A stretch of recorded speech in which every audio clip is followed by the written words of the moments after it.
اگر بات کی جائے پاکستان اور ساؤتھ افریقہ کے درمیان پہلے T20 کی، تو پاکستان نے پہلے T20 میچ میں ساؤتھ افریقہ کو شکست دے کر، لیکن فتح کا مارجن اتنا کم تھا کہ میچ کا نتیجہ ساؤتھ افریقہ کے حق میں بھی آ سکتا تھا۔ بیٹنگ میں محمد رضوان کے علاوہ کوئی قابل ذکر کارکردگی دکھا نہیں پایا۔ حسین طلعت امپائر کے غلط فیصلے کا شکار ہو گئے۔ خوش دل شاہ ڈومیسٹک کرکٹ میں تیز ترین سنچری بنانے کے بعد لگتا ہے بیٹنگ کرنا بھول گئے ہیں۔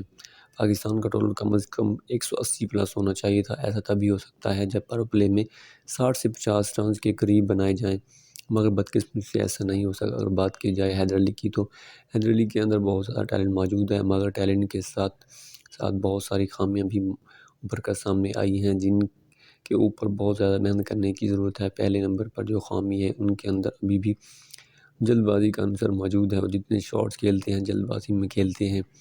اس جلد بازی کی وجہ سے حیدر علی جلد آؤٹ ہو جاتے ہیں۔ انہیں وکٹ کے اوپر زیادہ سے زیادہ وقت گزارنا چاہیے۔ دوسرے نمبر پر ان کی شاٹ سلیکشن بہت کمزور ہے، جس کی وجہ سے ان کے زیادہ تر شاٹس گراؤنڈ میں رہ جاتے ہیں یا باؤنڈری کے اوپر کیچ آؤٹ ہو جاتے ہیں۔